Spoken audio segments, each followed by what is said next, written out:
Goed, ons is dan nou aan die einde van die boek Handelinge. Ons doen nou in hierdie opname Handelinge 28. En die van julle wat saam met my op hierdie reis gegaan het,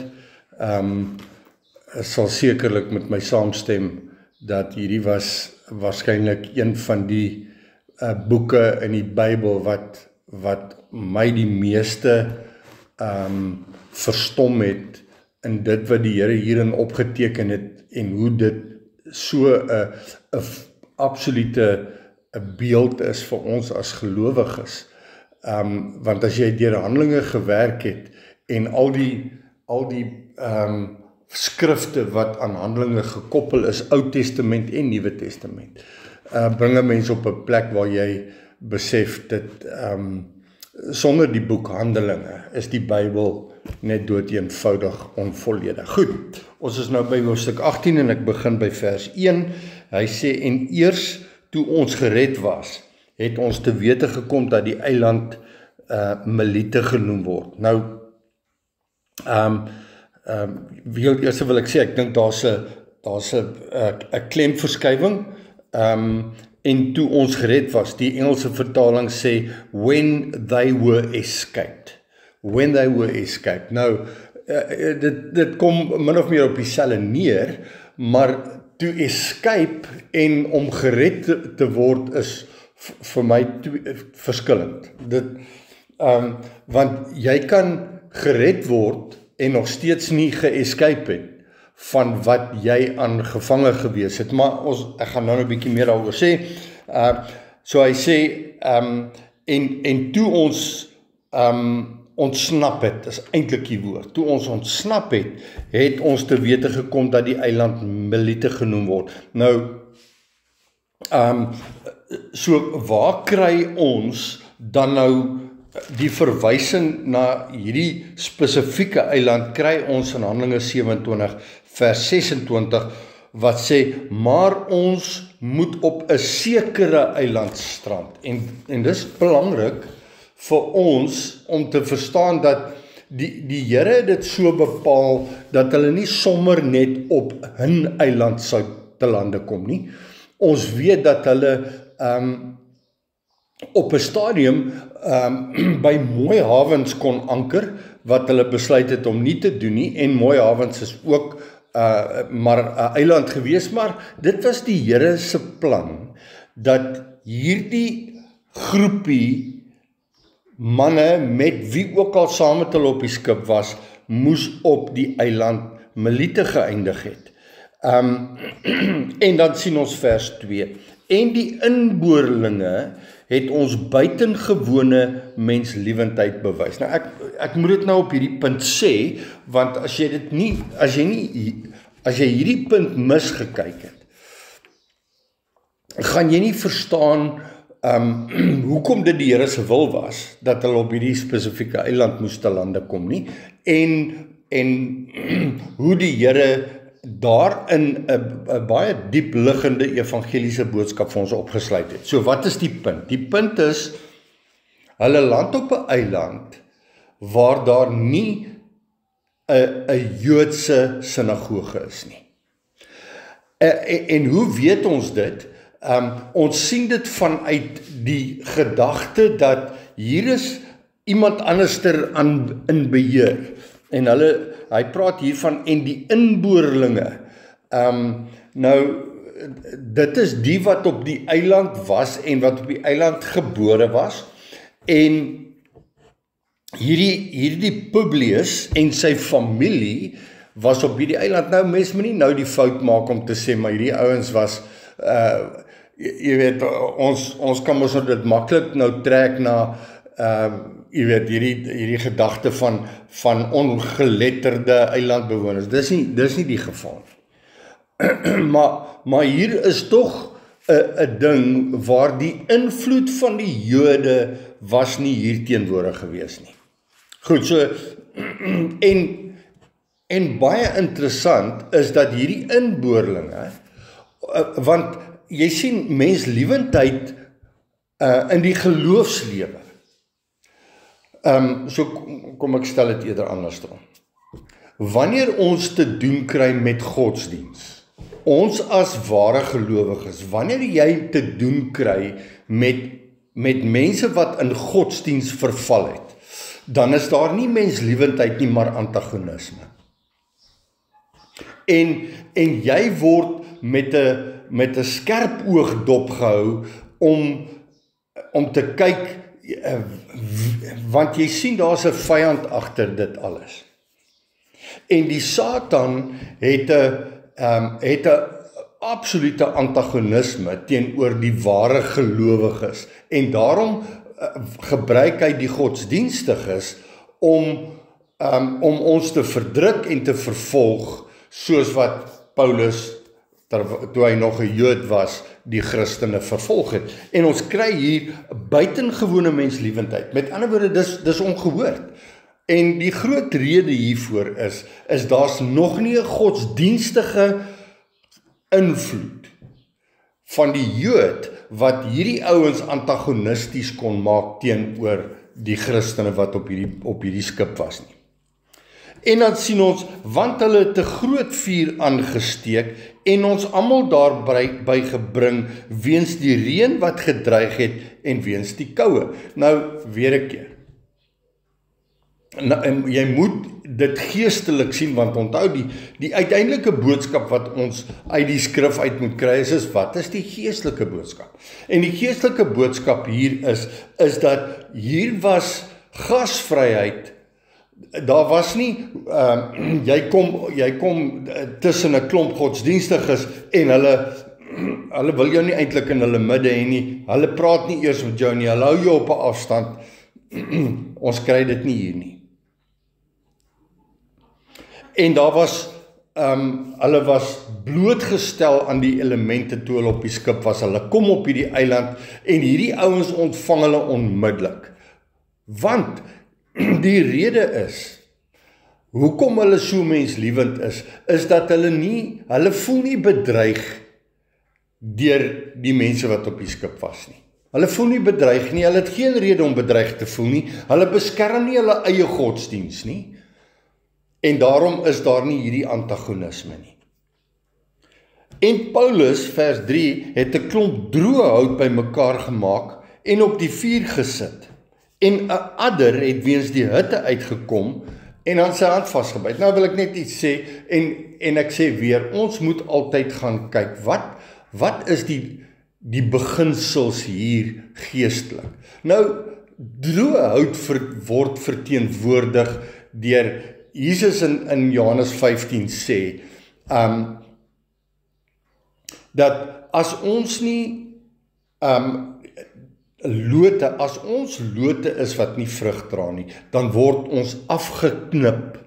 Die Vader knip jou af en jy word een kant gegooi en jy word droë hout wat gereed is vir verbranding. En die beginsel hier is droë hout word verbrand. En so die vuur van droë hout, en nou sien ons uit hierdie hitte van hierdie vuur, kom daar 'n adder. Wie en wat verteenwoordig hierdie adder? Dis die Satan. Waar's die Satan? Die Satan is waar droë hout is. En daar waar want jy kan nie van nat hout vuur maak. En dan sien ons dat die adder kom uit hierdie vuur uit. En dis die beeld van die Satan. Die Satan waar gaan die Satan gewerk word? Soos wat ons dit sien in Openbaring 20. Hy word gewerk in die put van duisternis en dit word oor hom toegemaak. En wie word in die vuur gewerk? Die dier en die valse profeet. En dit is die beginsel wat ons hier nie moet miskyk nie. Is dat hier daar's 'n eiland. 2, daar's menslievendheid op die eiland. 3, hier is droë hout wat op 'n vuur gesit word en hierdie adder kom uit en dit pik. En 'n adder is iets anders as 'n slang. Daar's 2 goede. Jy kry 'n adder en jy kry 'n slang. A serpent and a snake. Nou, jy kan maar gaan kyk, 'n serpent is altyd 'n giftige slang. Dis al twee slange, maar 'n serpent is altyd giftig. En dan sien ons, hy byt vir Paulus aan sy hand. En onthou, die Here het vir sy disippels gesê, en daarom is dit nodig dat ons die skrifte hierby aanhak, wat hierby aangehak kan word. En so, kyk gou vinnig saam met my na Markus hoofstuk 16. Markus hoofstuk 16. En ons lees daar vanaf vers 15. En hy het vir hulle gesê, gaan die hele wêreld in en verkondig die evangelie aan die ganse mensdom. Hy wat glo en hom laat doop sal gered word, maar hy wat nie glo nie sal veroordeel word. En vir die wat geglo het, sal hierdie tekens volg in my naam. Volg. In my naam sal hulle duiwels uitdryf, met ander woorde, deur die woord van God sal hulle duiwels uitdryf. En met nuwe tale sal hulle spreek, en die tale wat hulle sal spreek, het niks te doen met gibberish of die nuwe taal wat hulle gaan praat, is die taal, die geestelike taal wat ons kry uit die woord van God uit. Met nuwe tale sal hulle spreek, slange sal hulle opneem. Met ander woorde, hulle gaan te doen kry met die duiwel en sy demone en almal wat hulle verteenwoordig. Met ander woorde, daai slange, iemand wat deur die slang Satan gepik is, praat soos die slang. Goed, en dit is die valsleraars wat kom. Hy sê slange sal ons opneem, valsleraars, en as hulle iets dodeliks drink, sal dit hulle geen kwaad doen nie. Met ander woorde, wat is dit wat jy drink wat dodelik is? Met ander woorde, valse lering. Dit gaan jou geen kwaad doen nie, want jy ken die waarheid. Hoekom? Omdat jy jou laat doop het in die naam van die Here, wat die woord van God is. En dan sê hy, op siekes sal hulle die hande lê en hulle sal gesond word. Goed, ons kom nou nog daarby in Handelinge 28. So ons sien hierdie slang of hierdie serpent byt vir Paulus aan sy hand, en toe die inboorlinge die dier aan sy hand sien hang, sê hulle vir mekaar, hierdie man is beslis 'n moordenaar wat die goddelike wraak nie laat lewe nie, al is hy uit die see gered. Nou, weer 'n keer, geestelike boodskap. Wat is die geestelike boodskap van, wat sê hierdie inboorlinge? Vanuit hulle verstaan, en ons almal kom daarvan af, so moenie jouself los, jy was ook 'n inboorling wat so gedink het. Hoe het ek en jy gedink? Ons het gedink, ons vleeslike sonde is wat 'n oordeel op ons bring. En hierdie inboorlinge het klaar 'n streep getrek deur Paulus se lewe, hier's 'n slang wat jou gepik het, en omdat jy 'n moordenaar was, omdat jy moes iewers moord gepleeg het, daarom het hierdie slang jou gepik. Want jy sien, dit is wat Christene doen. As iemand siek is, of iemand het nou iets oorgekom, of hy was, jy sien, die vals Christenskap sê jy mag nie siek wees nie. Die vals Christenskap sê jy mag nie arm wees nie. En al die goeders wat hulle sê, want as jy dit het, en as jy dit is, dan het jy een of ander vleeslike sonde gedoen. En hoekom klassifiseer hulle vir Paulus as 'n moordenaar? Want jy sien, die sonde wat jy in jou vlees gedoen het, gaan die sonde wees wat oor jou kom. En hierdie slang, hierdie giftige slang wat hom gepik het, gaan sy einde beteken. Hy gaan sterf. Want uit die aard van die saak het hierdie inboorlinge die slang of die adder geken wat vir Paulus gepik het, en hulle het vir hulle self gesê, he's not gonna survive this. Hy gaan nie hierdie oorleef nie. En hulle trek 'n streep en hulle sê, okay, so dis duidelik vanuit ons verstaan van wie ook al hulle gesien het as hulle God, gaan hierdie man sterf, want hy moes 'n moordenaar gewees het in sy vorige lewe. En weet jy wat? Interessant genoeg, Paulus was 'n moordenaar. Paulus het die kerk van Christus vervolg, en jy hoef nie self fisies die moord te pleeg nie, maar as jy 'n bystander is, en jy, die deler is so goed soos die steler. So, Paulus was 'n moordenaar. En wat is die boodskap vir jou en my? Ek en jy word nie deur God getakseer op ons vleeslike sonde nie. Hy kwalifiseer of diskwalifiseer ons nie vir sy koninkryk op grond van hoe 'n goeie mens of hoe 'n slegte mens ek was in my vlees nie. En ons moet dit raak sien hier. En nou sê hy, hulle sê, die goddelike wraak sal hom nie laat lewe nie, al is hy uit die see gered. Met ander woorde, streng gesproke sê hulle, hy moes op die see omgekom het. En die see waaruit ek en jy gered is die see van die mensdom. Alle stamme, tale, volke en nasies. Ons is een, ons het uit daai see uit is ons gered. En hulle is, per implikasie sê hulle, dat toe jy 'n Christen geword het jy uit die wêreld uitgekom, die sondige wêreld uitgekom. En toe word jy 'n Christen, maar nou as daar iets met jou verkeerd gaan in jou Christen lewe, dan is dit omdat jy was baie sleg gewees in jou vorige lewe. En jy sien, dit is hoe godsdiens ons kwalifiseer of diskwalifiseer. Hulle kwalifiseer jou op grond van jou goeie vleeslike menslewe en jou goeie vleeslike werke. Vers 5. Maar hy het die dier in die vuur afgeskit en geen kwaad gelei nie. Geen kwaad gelei nie. Onthou die boom van goed en kwaad, nee. Wat is die oorsaak dat Adam en Eva betrokke geraak het by die boom van goed en kwaad? Die kennis van goed en kwaad, is die adder het na hulle toegekom en gesê eet van hierdie boom. Want jy sien, dis die kwaad wat oor jou kom, is wanneer jy eet van die valsleringe wat die Satan deur sy verteenwoordigers vir jou aanbied, deur die valsleraars en die valsprofete. Paulus het geen kwaad gelei nie, en dis presies wat ons nou net in Markus 16 gelees het. Jy sal geen kwaad lei nie. Vers 6, en hulle het verwag dat hy sou opswel of skielik dood neerval, maar toe hulle lank gewag en gesien het dat niks besonders met hom gebeur het nie, het hulle van gedagte verander en gesê dat hy 'n God was. Jy sien, dit is net hoe dit is. En die ding is, onthou, so wat is die beeld hier van die God?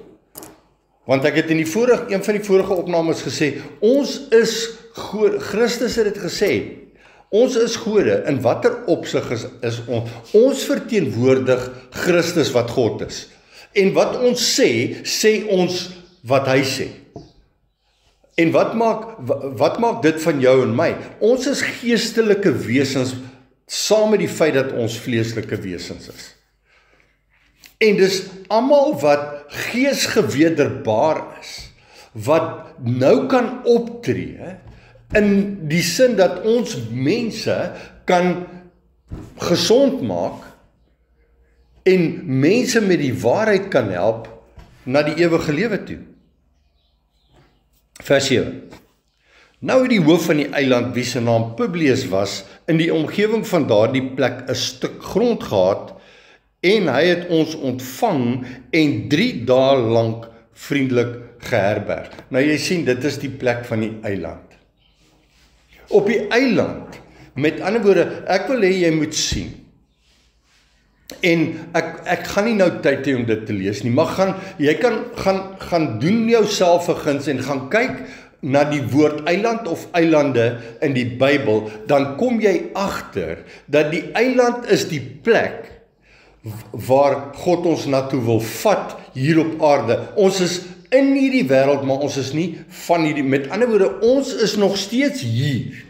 Solank as wat ons nog vleeslik lewe, in ons fisiese mensliggaam is ons veronderstel om te onttrek. Met ander woorde, dis dieselfde beeld wat ons kry in Openbaring hoofstuk 18, wat gaan oor en ek gaan dit nou maar sommer vinnig lees. Hy praat van vers 1 in hoofstuk 18, en na hierdie dinge het ek 'n engel sien neerdal uit die hemel met groot mag, en die aarde is verlig deur sy heerlikheid, en hy het met 'n groot stem kragtig uitgeroep en gesê, geval het die groot Babylon, en dit het geword 'n woonplek van duiwels en 'n versamelplek van allerlei onreine geeste en 'n versamelplek van allerlei onreine en haatlike voëls. Waar's dit? Op die aarde. Op die aarde, omdat al die nasies gedrink het van die wyn, van die grimmigheid van haar hoerery, en die konings van die aarde het met haar gehoereer, en die handelaars van die aarde het ryk geword deur die mag van haar weelderigheid. En dan sê hy in vers 4, en ek het 'n ander stem uit die hemel hoor sê, gaan uit haar uit my volk, sodat julle nie gemeenskap met haar sondes mag hê en van haar pla ontvang nie. So, hoe gaan ons uit? Ons gaan na ons eiland toe, want op ons eiland word ons nie beïnvloed deur die hoer wat op die aarde funksioneer met valsleringe nie. En dis hoekom Publius was so menslievend, want hy was nog nie beïnvloed deur die Joodse geloof nie. Want die Joodse geloof, het ons reg deur die boek Handelinge gesien, was die grootste vyande gewees van Christendom. Hulle was die ouens, nie die Romeine nie. Die Jode was die ouens wat die heeltyd agter Petrus hulle en Paulus hulle aangegaan om hulle te probeer doodmaak. Want dis wat godsdienst doen. Die godsdienstige beweging vervolg die Christene, die ware Christenbeweging. En daarom sê hy, jy moet op 'n eiland kom. Nou daai vervolging is nie net fisiese vervolging nie. Hulle doen alles om ons weer terug te trek na hulle toe. Na hulle godsdienstigheid toe. Na die manier hoe hulle Christus dien. En dit onthou, dit gaan nie net oor die Joodse geloof nie. Ek praat van godsdienstige Christene vandag. Die tradisionele kerk en die charismatiese ouens, hulle wil hê jy moet hulle kom dien. Hulle wil nie hê jy moet Christus dien nie. Hulle wil nie hê en die eiland waarvan ons hier praat, is nie een eiland nie, alhoewel dit een eiland is. So wat sê ek daarmee? Daar's een liggaam. Die woord sê een liggaam.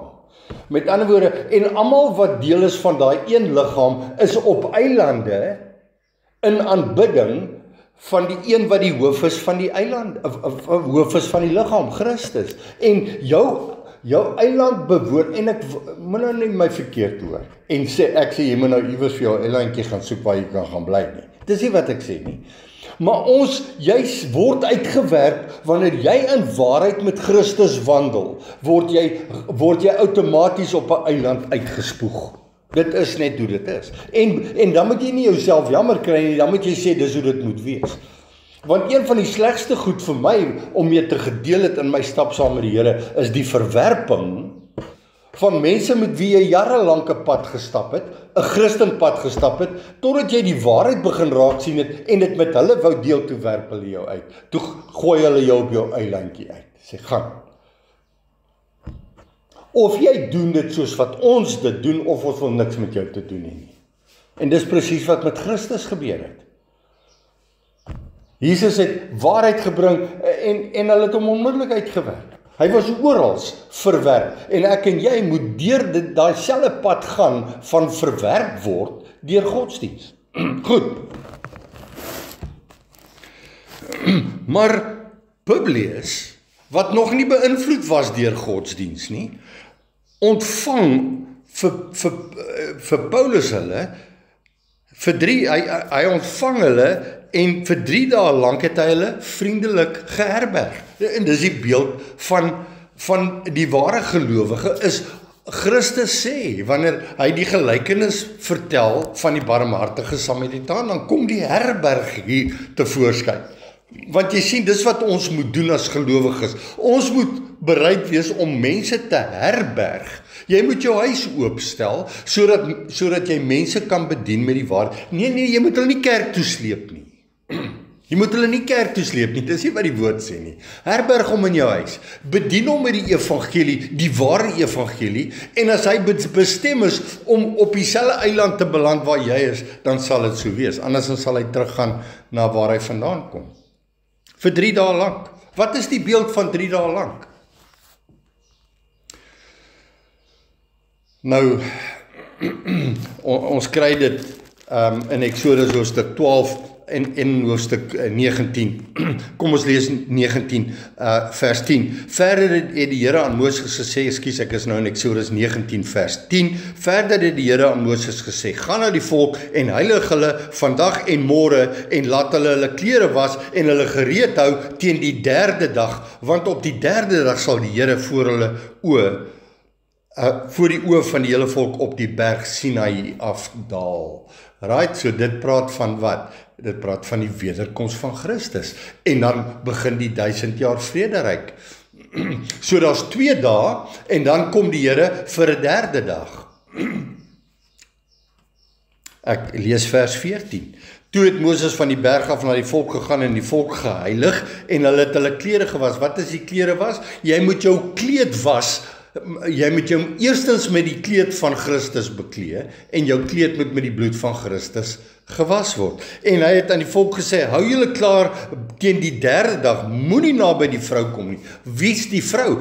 Dis die vrou wat ek nou net van jou gelees het van Babylon. Sê, kom uit daar uit my volk. Moenie naby die vrou kom nie. En op die derde dag, toe dit môre word, was daar donderslae en blitse en 'n swaar wolk op die berg en die geluid van 'n baie sterk bassein, sodat die hele volk wat in die laar was, gebeef het. En dis die beeld van Christus kom al sy vrou, en hy gaan bly saam met haar in die nuwe stad Jerusalem, en daar's 1000 jaar wat die nasies bedien word. 1000 jaar vrede. En hierdie 3 dae vriendelik geherberg, dis die punt.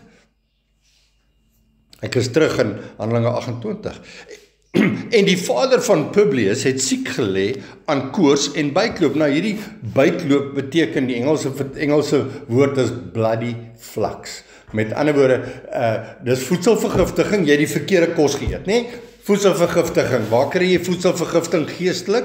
In die valse kerk. So hy het bloody flux gehad, so hy, wat nou die Afrikaans praat van buikloop, maar dit beteken dat hy voedselvergiftiging gekry en sy ingewande het begin bloei.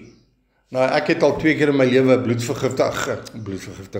voedselvergiftiging gehad, en ek beloof vir jou, dis 'n geweldige siekte om te hê.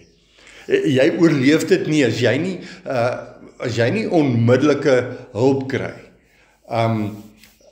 Dan is dit amper tickets met jou. Ek weet nie of jy dit sal oorleef tensy daar vir jou 'n spesifieke medikasie voorgeskryf was nie. Maar in elk geval. En Paulus het ingegaan na hom toe, dis nou Publius se pa, en nadat hy gebid het, hom die hande opgelê en hom gesond gemaak. Klink dit nie, is ons nie nou weer terug by Markus 16? Hulle sal slange opneem as hulle iets dodelik drink, dit sal hulle geen kwaad doen nie. Op siekes sal hulle die hande lê en hulle sal gesond word. Wat is die beeld? Die beeld is 'n geestelike beeld. Met ander woorde, ek en jy wat in waarheid wandel, lê ons hande op mense, nie fisies nie. Jy begin met iemand 'n pad te stap, 'n geestelike pad te stap. Jy sit jou geestelike hand op hom, jy begin om die woord van God te leer en dan word hy gesond. Dis dieselfde beeld wat ons kry in Jakobus hoofstuk 5.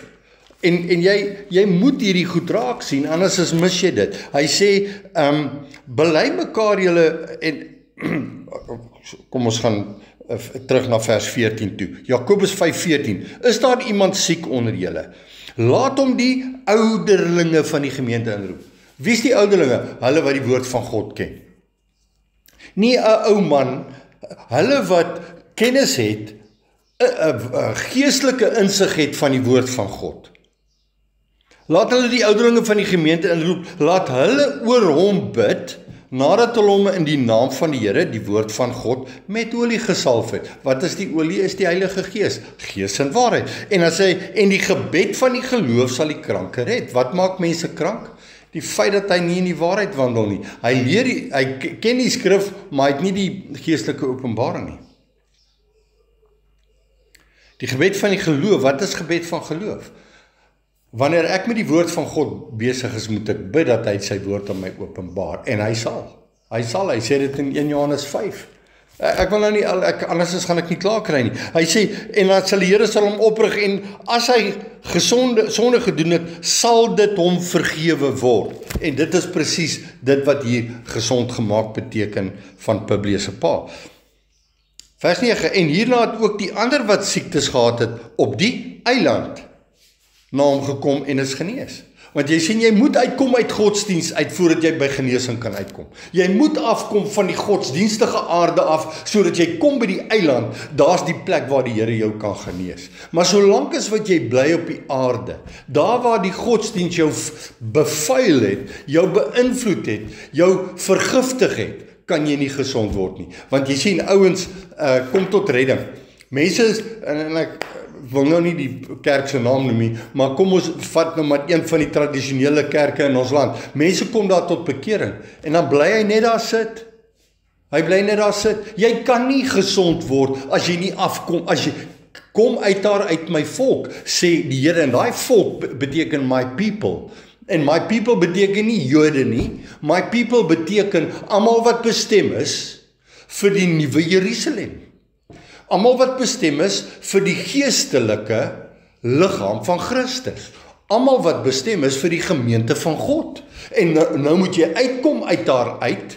Jy moet op die eiland kom en daar kan jy genees word. Want jy gaan nie daar beïnvloed kan word deur die valsleringe van godsdienst nie. Goed.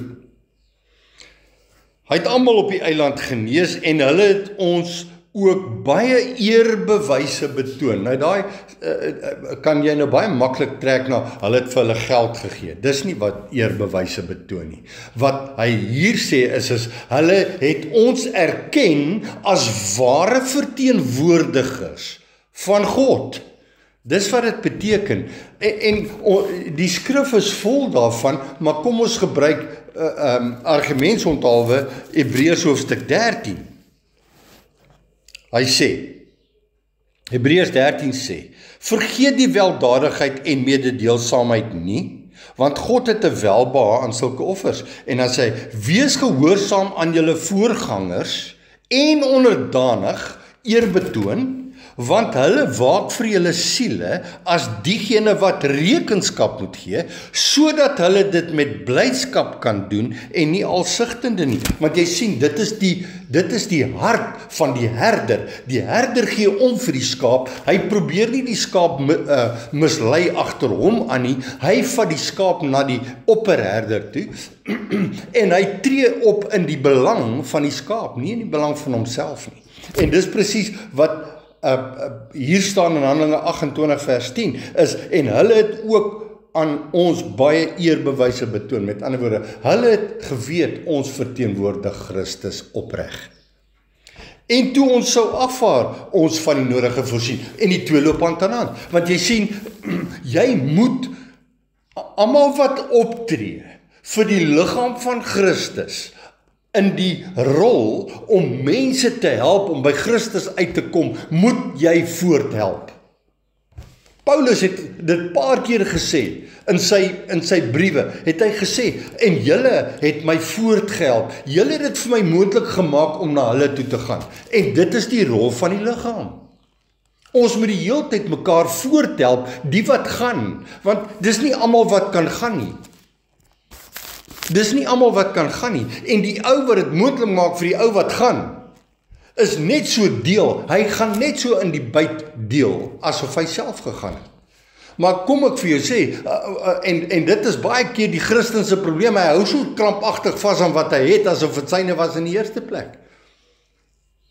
En die Here gaan jou aanspreeklik hou, as jy nie mense, hier is 'n mens liewendheid, hulle kom pas tot bekering, en dan skielik sê hulle, dit wat ons by julle gekry het, moet julle vir die ander ook vat, en ons gaan julle help om te gaan. Daar so, kan ek gou vir jou sê, dit wat Christus vir my gedoen het, moet my vul met dankbaarheid, sodat ek ander kan bereik. En as ek nie self kan gaan nie, moet ek ander wat bereid is om te gaan, en wat die Here geroep het om te gaan, sy hande moet ek losmaak, laat hulle gaan. Goed. En na 3 maande, ek is nou by, so Paulus kom nou in Rome aan, Paulus hulle is nou af van die eiland af, En na 3 maande het ons afgevaar in 'n skip van Alexandrië met die skeepsmerk Castor en Pollux wat op die eiland oorwinter het. Nou ek wil nie nou in diepte ingaan oor Castor en Pollux nie, maar dis die 2 name van Zeus. Zeus het 2 seuns gehad. Zeus was 'n god onder die ek weet nie of dit die Griekse mitologie en of dit die Joods die Italiaanse mitologie, Romeinse mitologie was nie, maar dit was Zeus was 'n god en hy het 2 seuns gehad. Die een seun, nou daar's iets daarin te lees, maar ek dink nie ek wil nou te diep daarin gaan nie, maar die 2 seuns, Castor en Pollux, die een was onsterflike seun en die ander een was sterflik. Dit was die mitologie, nee, dis wat hulle geglo het.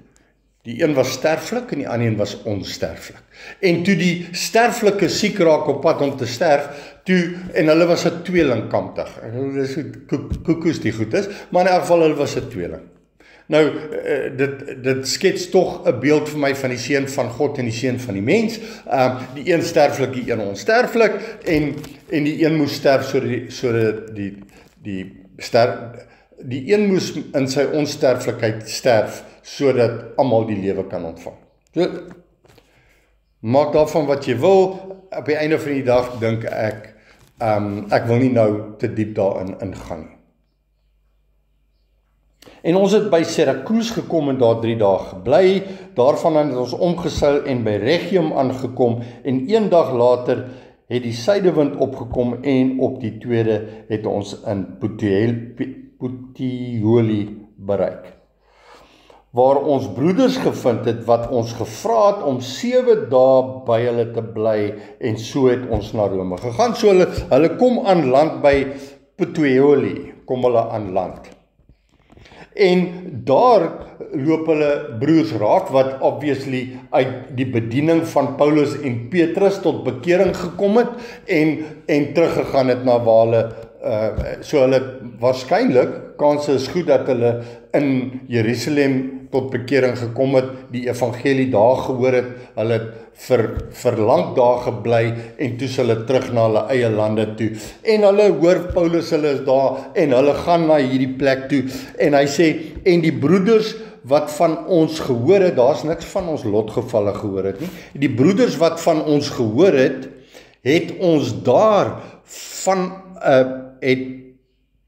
het ons daarvan af tegemoet gekom, want hierdie vers is verkeerd vertolk. En die broeders wat van ons gehoor het ons daar tegemoet gekom vanaf die Appiusmark tot by die 3 herberge.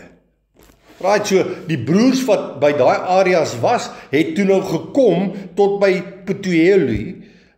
Daai woord dit kry ek nie uitgespreek nie. En toe Paulus hulle sien, het hy God gedank en moed gevat. Want jy sien, dit is die hart. Dis die hart van Christen wees. Daar's niks wat my so opgewonde maak, is net vrek moeilik in die tyd waarin ons nou leef. Jy ken gelowiges en jy het 'n tyd lank met hulle pad gestap. En as jy hulle weer sien, wil jy sien, het hulle gegroei in Christus? Of het hulle maar net weer teruggegaan, stilletjies teruggegaan na waar hulle vandaan gekom het? En Paulus het God gedank en moed gevat, omdat hy gesien het hierdie ouens, wat jy sien, dit is hoe ware gelowiges werk. Hulle wil daar wees waar die ware geloof ouens is. Dis waaroor die hele eiland begin sal gaan. As ek net, en van julle wat my nou ken sal weet, ek is die hele tyd op die uitkyk vir iemand wat regtig die Here dien, wat regtig ywerig is vir Here, en ek is bevrees, dis net amper onmoontlik om ware gelowiges vandag te kry. Vers 16. En nadat ons in Rome gekom het die hoofman oor 100 die gevangenes oorgelewer aan die bevelhebber van die leer, maar aan Paulus is dit vergun om op sy eie te woon met die soldaat wat hom moes oppas. Goed, dis die Here se werking. Paulus gaan onder huisarrest en dit was die Here se wil, dat hy onder huisarrest gaan, want in huisarrest kon hy aangaan met sy bediening. En hy doen. Goed, so ons begin by vers 17, Paulus is nou in Rome. Paulus is nou in Rome en hy het nou stelselmatig vandat hy land gevat het hy begin land oor, vandat hy aangekom het in Puteoli, het hy per land, hy het nie toe weer teruggeklim op 'n skip nie, hy het toe per land Rome toe beweeg, en so het hy weer kontak gehad met ander gelowiges, ander Christene. En na 3 dae het Paulus die vernaamste Jode saamgeroep, en nadat hulle vergader het vir hulle gesê, broeders. Nou, ons kan nou baie maak oor die 3 dae, op die einde van die dag gaan die 3 dae beginsel loop deur van Genesis af, reg deur tot aan die einde van die woord toe.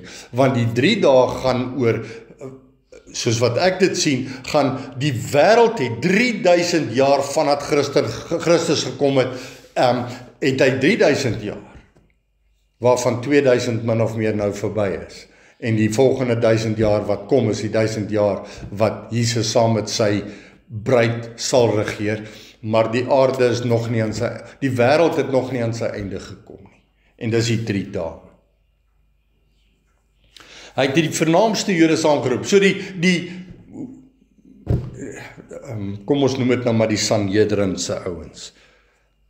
En nadat hulle vergader het vir hulle gesê, broeders, alhoewel ek niks gedoen het in die volk of die voorvaderlike sedes nie, is ek uit Jerusalem as gevangene oorgelewer in die hand van die Romeine. Jy sien, wie het hulle oorgelewer? Godsdiens. Ek is deur die godsdienstige Jode oorgelewer in die hande van die Romeine. Hulle het my ondersoek en wou my loslaat, omdat daar in my niks was wat die dood verdien nie. Goed. Toe Paulus opgetree het vir die Jode en Christene tot die dood toe vervolg het hulle in sy oë reg gedoen. Maar jy sien, hulle kon hom nie daarvan aankla nie. Hulle kon hom nie aankla van moord nie, want hulle was die moordenaars. Want jy sien, godsdiens vermoor. En hulle kla vir Paulus aan, want Paulus het nou teen hulle gedraai, teen hulle manier hoe hulle met Christene gewerk het, en nou is hulle kwaad vir hom, en nou moet hulle hom uit die weg uitruim, want hulle wil nog steeds Christene vervolg. En die dag as ek en jy ophou om met Christene te werk, met mense te werk soos wat hulle werk, dan is hulle kwaad vir jou en dan wil hulle jou uit die weg uitruim. Goed, vers 19. Maar toe die Jode daarteen opkom, was ek verplig om my op die keiser te beroep, nie asof ek iets het om my volk van te beskuldig nie. So Paulus sê, ek moes my verdedig deur die wêreld. Ek moes 'n wêreldse instansie, die Romeine en die keiser, ek moes hulle kry, want die klag wat teen my is as dit wat hulle my van beskuldig waar was, dan sou ek onder die Romeinse wet veroordeel gestaan het. En hy sê, ek het nie die Romeinse wet oortree nie. Ek het hulle godsdienstige wet oortree, want hulle het hulle eie wet ingestel. Dit was nie God se wet nie, dit was hulle wet. En ek het hulle wet oortree, en ek staan onder die Romeinse wet as dit kom oor vleeslike, nie geestelike oortreding nie, vleeslike oortreding, en daarom het Paulus geweet, hy staan onskuldig, hy gaan nie skuldig bevind kan word nie. Goed, en dan sê hy, om hierdie rede, vers 20, het ek versoek om u te sien en toe te spreek, want dit is oor die hoop van Israel dat ek met hierdie ketting geboei is. Paulus sê, julle dink, ek het Rome toe gekom, om my saak voor die keiser te kom verdedig. Julle mis die punt. Ek is hiernatoe gestuur, want ek moes die evangelie ook uiteindelik aan julle bring. Aan julle wat Jode is in Rome. En dit gaan uiteindelik daaroor dat God gee die Jode 'n regverdige kans om die evangelie wat vir hulle aanvanklik afgelewer was, ook te kan hoor, sodat God kan sê, right, ek het julle 'n gelyke kans gegee en julle wou dit nie vat nie. Goed. En Paulus sê, vir hierdie rede is ek in boeye. Ek is nie in boeye vir die aanklag wat teen my gekom het nie. Ek is in boeye aan Christus verbind vir julle onthaalwe, sodat julle die evangelie kan hoor. En hulle het vir hom gesê, ons het geen briewe oor u van Judea ontvang nie. Ook het niemand van die broeders hier aangekom en iets slegs van u berig of gepraat nie. So met ander woorde, die ouens in Jerusalem het net lekker van Paulus ontslaag geraak en hulle het gedink, iewers langs die pad gaan hy dit nie maak nie en hulle probleem is opgelos en hulle het nie hierdie ouens, hulle is nie so sterk in hulle saak dat hulle kom ons noem dit hulle mede-godsdienstiges in Rome laat weet het wat gaan vir wat nie. Maar ons verlang om van u te hoor wat u dink, want wat hierdie sekte betref, is dit ons bekend dat oral daarteen gespreek word. So hulle het gehoor. Hulle weet van hierdie sekte en die Jode oral het gesê, pas op vir hierdie Christene, pas op vir hierdie Christen. En hulle het vir hom 'n dag bepaal en baie het na hom in sy verblyfplek gekom en in 'n kragtige getuienis het hy vir hulle die koninkryk van God uitgelê. En dis waarvoor hy Rome toegestuur was. Is om die laaste Jode wat in Rome is, ook die evangelie van die koninkryk van God aan hulle uit te lê. En van die môre vroeg tot die aand toe het hy uit die wet van Moses en uit die profete hulle probeer oortuig aangaande Jesus, want die wet en die profete het Jesus verkondig. En hy het toegekom, hy was die Messias, maar hulle het hom verwerp. En dan gebeur hier 'n ding, vers 24. En sommige het geglo. Sommige het geglo wat gesê is, want hulle was uitverkies. Hoe word ons uitverkies? Ons word uitgevat uit die godsdienst uit en ons word op die eiland gesit van geloof. Maar ander het ongelowig gebly. Jy sien, dit is maar net wat die evangelie doen. Die evangelie bring verdeeldheid. Tweesnydende swaard. En toe hulle onder mekaar onenig was, en dis altyd wat gebeur, die oomblik wanneer die evangelie kom in 'n plek van godsdiens in, dan kom daar 'n onenigheid, want dit is hoe dit moet wees. En ek kan nie verwag dat wanneer ons die evangelie na mense toe bring, dat daar nie onenigheid gaan kom nie. Daar gaan altyd onenigheid wees, want daar's net een waarheid. Die res is 'n leuen. En die wat vir die leuen staan, gaan opstaan teen die wat vir die waarheid staan. En toe hulle onder mekaar onenig was, het hulle uiteengegaan, hulle gaan uiteenheid, want ons gaan een kant. Nadat Paulus hierdie woord gesê het, naamlik, tereg het die Heilige Gees deur Jesaja, die profeet, tot ons vader gespreek, Jesaja 6 vers 9 en 10, en gesê, gaan na hierdie volk en sê, met die gehoor sal julle hoor en glad nie verstaan nie. En julle sal kyk en glad nie sien nie. Want die hart van hierdie volk het stomp geword. En met die ore het hulle beswaarlik gehoor. En hulle oë het hulle toegesluit. Sodat hulle nie miskien met die oë sou sien en met die ore hoor. En met die hart verstaan en hulle bekeer en ek hulle genees nie. Nou, hierdie skrifgedeelte, wat ons hierso lees, staan woord vir woord. So, in Matteus 13, vers 14 en Lukas 8 vers 10, woord vir woord. Uit Christus se mond uit, woord vir woord. Hy staan ook in Jesaja 6 vers 9 en 10, maar hy het 'n bietjie 'n ander vorm gehad, soos wat hy in Jesaja staan. Want wat is die punt? Die God sê 3 keer. 3 keer. Hy sê dit in Lukas, hy sê dit in Matteus en hy sê dit hier in Handelinge 28 vers 26 en 27. Gee hy hierdie presiese woorde vir hulle, sodat hulle nie kan sê, ons het nie geweet nie. Uit die mond van 2 of 3 getuies. En dan sê hy, laat dit dan aan julle bekend wees, dat die heil van God aan die heidene gestuur is, en hulle sal luister. Ek wil net iets sê oor die heidene, want weet jy wat is die probleem wat ons hiermee sit? Is, ons sê, hulle is Jode en ons is heidene gewees. Ons is die heidene nasies, hulle is die Joodse nasie. Maar ek wil net vandag vir jou sê, dat enige ou wat hom tot godsdiens verbind, is 'n Jood. Is 'n Jood. Want jy sien, die die Joodse geloof is nie die ware geloof nie. En enige Christenvorm wat in godsdiens aangebied word, is net nog 'n Joodse geloof.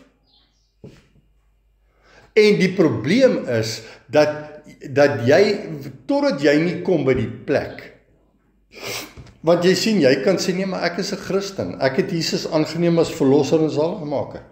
Maar hoe dien jy hom? Dien jy hom in gees en waarheid of dien jy hom in godsdiens? Gaan jy kerk toe, het jy jou Kersfees dingetjie wat jy doen? Het jy jou miskien een keer 'n maand Sondag dingetjie wat jy doen? Hou jy so af en toe nagmaal en al die godsdienstige goedjies wat ons doen? Ons tik boksies, Christen boksies. En as jy al die boksies getik het wat jy gesê het ware geloof is, dan sê jy, okay, ek is gered op grond van die volgende. En dis 'n valse evangelie, wat mense verkondig om te sê, het jy Jesus aangeneem? Ja. Bely jy hom as jou verlosser en zaligmaker? Ja. Het jy 'n dag en datum wat jy hom aangeroep het? Ja. Is jy gedoop? Ja. Al jou boksies is getik, welkom in die koninkryk van God. Nee. Nee, dis nie hoe dit is nie. Want dis presies waarop die Jode staat gemaak het. Het gesê, ons het 'n God, ons het een God, en dan sê Jesus vir hulle, die duiwel is julle vader. Die duiwel is julle vader. Nee. Ons het net een God en Abraham is ons vader. Nee, die duiwel is julle vader. En die punt is, wat behels dit vir ons? Want weet jy wat, jy kan nou as Christen hierdie twee versies lees, vers 26 en 27, en jy kan sê, sien, hulle wou nie. Maar weet jy wat, jy moet vir jouself vra, wil ek? Is ek hierdie volk? Gaan na hierdie volk. Is ek deel van hierdie volk, of is ek deel van hulle, die heidene? Is jy deel van die heidene wat sal luister? Want baie Christene, sê ek vandag vir jou, dink hulle is Christene. Baie Christene dink hulle is Christene. Baie bokke dink hulle is skape. Want jy sien, die skaap, die ou wat sê, nee, ek is 'n skaap. Wat sê hy? Hy sê die wêreld is die bok. Maar weet jy, die Christen word in twee kampe opgedeel, bokke en skape. Nie die wêreld en die Christen nie. Moenie jouself as Christen beskou op grond van die feit dat jy sê, ek is 'n Christen, ek het Jesus aangeneem. Jesus het gesê, daar soveel skrifte, maar hy het onder andere gesê, waarom sê julle Here, Here en doen nie wat ek sê nie? Hoekom beroem jy jou op Jesus Christus, maar jy doen nie wat hy sê nie? Dan is jy 'n bok. Hy gaan sê, en dan gaan hulle sê, maar Here, het ons nie in u naam duiwels uitgedryf nie? Het ons nie in u naam siekes gesond gemaak nie? En dan sê hy, gaan van my af weg, ek ken julle nie waar julle vandaan is nie. Wat beteken dit? Is dit Christene wat siekes gesond maak? Is dit Christene wat duiwels uitdryf? Maar jy sien, jy het klaar die streep getrek vroeg in jou lewe om te sê, ja, natuurlik is ek 'n Christen, ek het al die boksies getik, daarom is ek 'n Christen. Weet jy wat, ek hoef nie eers my Bybel te lees nie, ek hoef nie kerk toe te gaan nie, ek is 'n Christen, punt. Ek het klaar besluit, ek is in. Maar weet jy wat, jy is net nog een van die volk, wat met die gehoor sal julle hoor en glad nie verstaan nie, en julle sal kyk en glad nie sien nie, want die hart van hierdie volk, en jy moet vir jouself vra, hoor ek, sien ek en sien ek, verstaan ek en verstaan ek, of is ek maar net nog 'n Christen wat die woord op face value vat en sê, ja, ek glo alles wat die woord sê, maar doen gaan ek nie doen. Ek gaan nie doen wat die woord van my verwag nie. En dan sê hy, hulle sal luister. Nou, jy, pas op vir die dat jy jouself as 'n Christen beskou wat luister, terwyl jy nog nooit geluister het nie. Want om te sê, natuurlik glo ek in die woord van God, die punt is, het jy geluister wat die woord sê, en doen jy wat die woord sê. Want voordat jy nie gaan doen wat die woord sê nie, Het jy nog nie geluister nie? Want luister vereis doen. En daar's baie doene wat die kerk nie met, wat lankal nie doen nie. Hy sê ja, nee, dis reg. Glo jy wat jy wil, ek glo wat ek wil. Goed. En toe hy dit gesê het, vers 29, het die Jode onder groot woordestryd met mekaar weggegaan. Jy sien, want dit is wat godsdienst doen. Hy wil net altyd, hy wil net redeneer, in steede van om die knie te buig voor Jesus Christus. En dan sê hy, en Paulus het 2 volle jare in sy gehuurde huis gebly. En almal ontvang wat na hom gekom het. 2 volle jare. Het ons net gelees 2 dae in Exodus 19. 2 dae, 2 jaar, 2000 jaar. Hoekom 2 dae, 2 jare? Ons kry dit in 2 Petrus hoofstuk 3. 2 Petrus 3 sê, maar laat hierdie, vers 8, maar laat hierdie een ding julle nie ontgaan nie, geliefdes, dat 1 dag by die Here soos 1000 jaar is, en 1000 jaar soos 1 dag. Nou jy gaan nou vir my sê, maar jy is mal, jy weet nie waarvan jy praat nie, dis reg, dis omdat jy nie luister nie, en nie hoor nie. Jy kan nie dit so, jy kan nie, weet jy wat, as jy insig het, is omdat jy gaan soek het, en as jy gaan soek het, sal jy lewe. Hy het almal ontvang wat na hom gekom het. Jy sien, dis die ding. Kom mense nog na jou toe.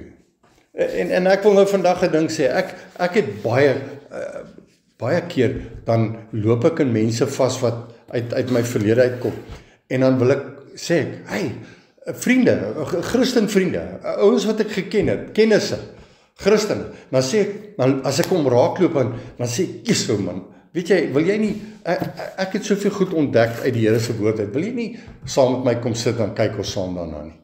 En dan, baie ywer, ja, en dan verdwyn hy. En dan kom hy, dan sê hy, nee, maar, weet jy,